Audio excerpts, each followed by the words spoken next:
Howdy, Tinker Nerds. Welcome to the Tinkernut comment show.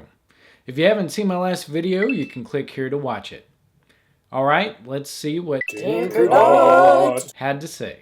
What keyboard monitor Raspberry Pi is that, and if it comes in a set, could you link me to it? Glad you thought they were cool. I put links to them in the video description.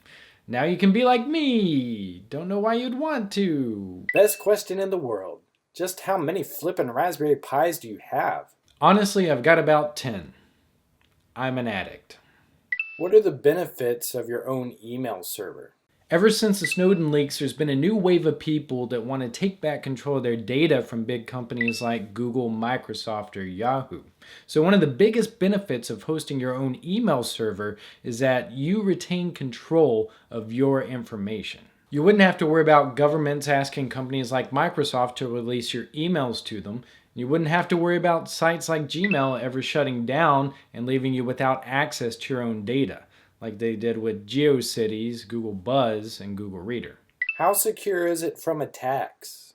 As far as DDoS attacks go, it's about as secure as your router currently is. Having this as a server on the other side of your router doesn't really change that. And the Citadel software has the potential to be a pretty secure platform, but you do have to install the software to make it secure. Software such as Spam Assassin and ClamAV, which Citadel fully supports. Always thought port forwarding was always dangerous. Opening up new ports to the internet can always cause potential dangers. Why? Because the more ports that your router has open to the internet, the more potential access points hackers have to get into your system. This is especially true for these unencrypted common ports that most people are already aware of.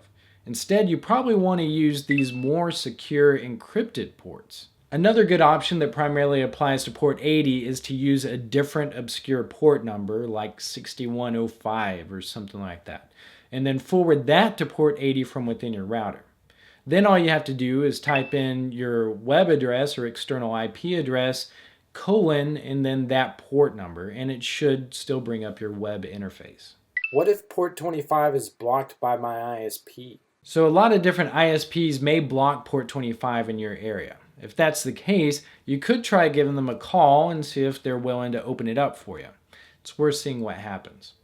Otherwise, you can use services like SMTP Relays that you can find at these websites, or noip.com also offers a service called Mail Reflector that can bypass that port 25 block. The public IP address can be changed by the ISP regularly, sometimes hourly. To solve this, you can set up a dynamic DNS either on the router if it supports that, or on the Raspberry Pi.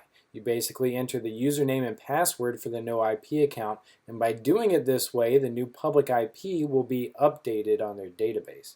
Also, I have a question. Can the Raspberry Pi work 24/7 reliably? That's a good suggestion if your router supports it.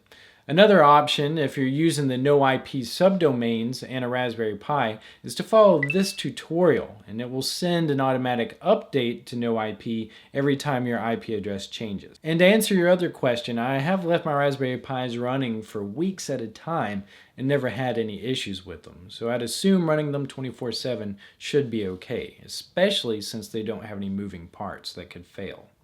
If anyone needs a slightly more in-depth explanation of setting a static IP address, I have a video on my channel of how to do that. Thanks, that's pretty cool. And for anyone else that's interested, here's a link to that video. Alright, I want to thank everybody that participated in last week's contest. The correct answer was Glitchpin for the stickman's name. And the winner was Jasper Rebane, who is the first one to get the correct answer. Alright guys, thanks very much for all the comments, and I will... Don't even try to put this comment in your comment show, or else. Tinkernut!